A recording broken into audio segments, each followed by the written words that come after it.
दोस्तों नमस्कार। 4 PM गुजरात पर आप सभी का बहुत बहुत स्वागत। मैं हूं आपका दोस्त मयूर जानी। 2002 के बाद मैं आपको बताना चाहता हूं, एक सिलसिला शुरू हुआ। मोदी जी हमारे मुख्यमंत्री बन चुके थे, दंगे हो चुके थे, पूरे देश और दुनिया में थू थू हुई थी। उसका एक तरीका ढूंढा गया था भारतीय जनता पार्टी के द्वारा, मतलब मोदी साहब के द्वारा। आपको पता होगा उन्होंने एक बहुत बड़ी कंपनी भी रखी थी, वर्ल्ड लेवल की, वर्ल्ड क्लास कंपनी, जो कि उनका बहुत बढ़िया सा पीआर वीआर और उनका इमेज मेकओवर से लेके ब्रांड बिल्डिंग से लेके वो सब कर रही थी। तो उस दौरान ये हुआ था कि पूरे देश में भारतीय जनता पार्टी की ओर से कोई ना कोई मुद्दों पर प्रवक्ताओं को भेज दिया जाता था उस प्रदेश की मीडिया से बात करने, और वो पक्ष रखा जाता था कि कैसे जो है चीजें बहुत ठीक हो रही है, बहुत सही हो रही है। और वो जो सिलसिला है वो लगातार चलता रहा। 14 में वो प्रधानमंत्री बन गए। उसके बाद तो सविशेष रूप से, बिल्कुल एकदम सटीक रूप से ध्यान रखते हुए इसको लागू किया गया। कांग्रेस इस तरह से जो है कभी लड़ नहीं पाई। प्रचार प्रसार का सही में महत्व क्या होता है, प्रोपेगेंडा या नैरेटिव क्रिएट करने का सही में मतलब क्या होता है, कांग्रेस बहुत देर तक समझ नहीं पाई उस चीज को। अगर आप सही बात भी कहते हैं, आप ये युग है, ये समय ऐसा है, अगर आप सही बात भी कहते हैं तो उसके लिए भी आपको ढोल पीटना बहुत जरूरी हो जाता है, शंख फूंक देना, शंखनाद करना बड़ा जरूरी हो जाता है। तो सच बोलने में भी जो है बड़ी मेहनत करनी पड़ती है लोगों तक पहुंचाने में। तो कांग्रेस शायद जो है अभी कोशिश में लगी हुई है।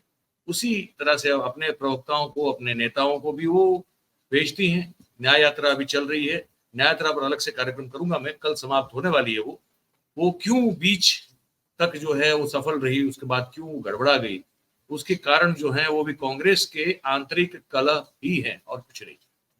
उस पर जो है रोशनी डालेंगे, एक वीडियो बनाएंगे, उस पर बात करेंगे आपको खुल के।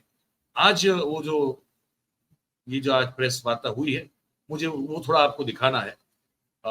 ये राष्ट्रीय महिला कांग्रेस की अध्यक्षा हैं, ये अलका लांबा जी।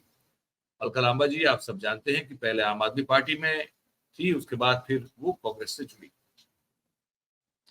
तो वो न्याय यात्रा में पार्टिसिपेट करने के लिए आई थी।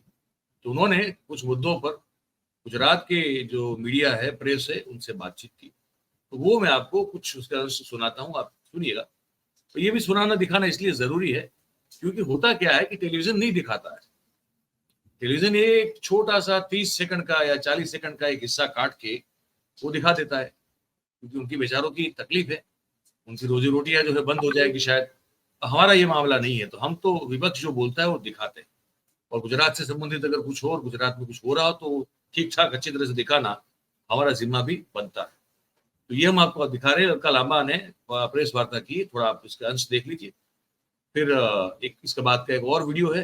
कोशिश करेंगे कि गुजरात कांग्रेस की अंदरूनी कलह के चलते न्याय यात्रा आखिरकार जितनी सफल होनी चाहिए थी वो क्यों नहीं हुई, उस पर बात करेंगे। लेकिन इसके बाद वाले वीडियो में करेंगे।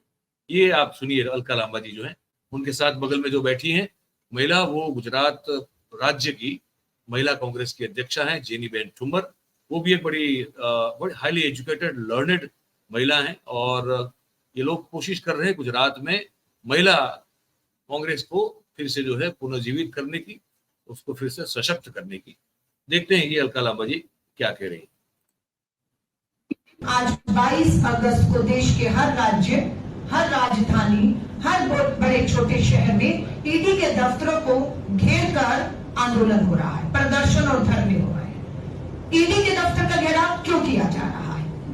पिछले 10 साल में इस कुशासन तानाशाही के दौर में आपने देखा कि किस तरीके से संवैधानिक संस्थाएं, ईडी, सीबीआई, इनकम टैक्स का दुरुपयोग किया गया। उसी के तहत हिंडनबर्ग की एक खबर आती है, एक रिपोर्ट पहले भी आई जिसमें सुप्रीम कोर्ट ने आदेश किया, जांच का आदेश दिया कि हिंडनबर्ग की खबर बताती है कि अडानी की 6 कंपनियों में पैसा लगा है। बार बार सदन के अंदर, सदन के बाहर कांग्रेस के नेता श्री राहुल गांधी जी तस्वीरें दिखा दिखा के पूछते रहे, प्रधानमंत्री मोदी जी, अडानी से आपका क्या रिश्ता है और आपका ये रिश्ता क्या कहलाता है?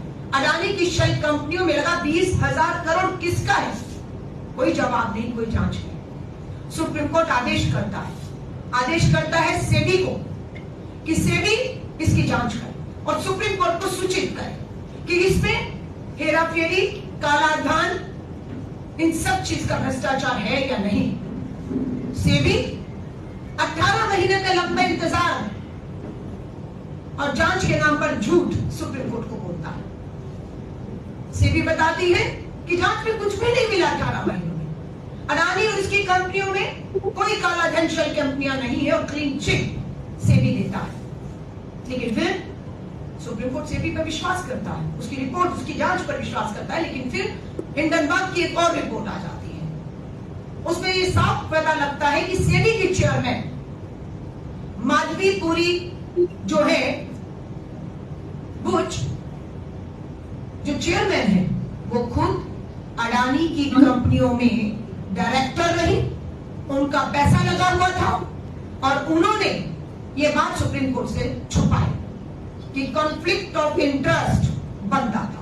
आपको बताना चाहिए था सेबी की चेयरमैन को, सुप्रीम कोर्ट को, कि जिस कंपनियों की जांच के लिए आप मुझे कह रहे हैं, मैं खुद उन कंपनियों में शामिल रही, मैं डायरेक्टर रही हूं, मेरा भी पैसा लगा हुआ है।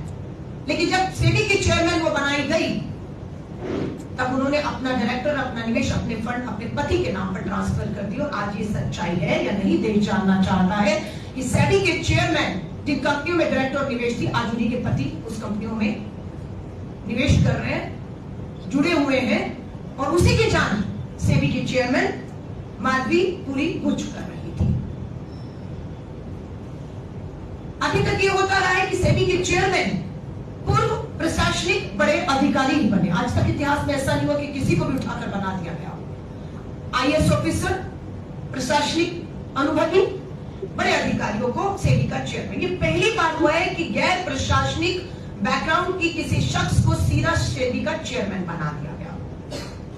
और हमें तो लगता है कि सेबी का चेयरमैन कौन होगा, ईडी, सीबीआई, इनकम टैक्स का मुखिया कौन होगा, फिर देश में कोई और नहीं। हम दो और हमारे दो की सरकार आपस में तय करती है। अडानी ने तय कर दिया होगा कि इस बार आपकी सेबी की चेयरमैन कोई और नहीं, मेरी ही एक कंपनी की डायरेक्टर होगी, और वो हो जाती है, वो बन जाती है। सारे नियम कानून ताक पे रखकर उन्हें चेयरमैन बना दिया जाता है। अब हम मांग करते हैं कि ईडी सूचना के आधार पर, सिर्फ सूचना के आधार पर रेड करती है, कंपनियों को ब्लैकमेल किया जाता है। पूरी एक सूची में आपके सामने लाई हूं कि कब कब ईडी ने, क्यों ईडी का घेराव कर रहे हैं। हम मांग कर रहे हैं कि ईडी सेबी अडानी की कंपनियों में, शेल कंपनियों में लगे हुए सारे फंड की जांच करे। लेकिन ईडी बिल्कुल चुप और खामोश बैठा हुआ, हिम्मत नहीं दिखा रहा। अब आप देखिए, सीबीआई ने रेड किया था एनडीटीवी ऑफिस में 2017 में। फाउंडर प्रणब रॉय के घर पर रेड होती है 6 जून 2017 को। क्या होता है उसके बाद? 2023 में अडानी ग्रुप 64.71% स्टेक एनडीटीवी के खरीद लेता है। बात सही है, बात सही है इनकी कि ये हो रहा है। और मैं उम्मीद ये करता था, मैंने इनका भाषण वैसे सुना, उसके बाद ही चला है, अभी और भी है इसमें।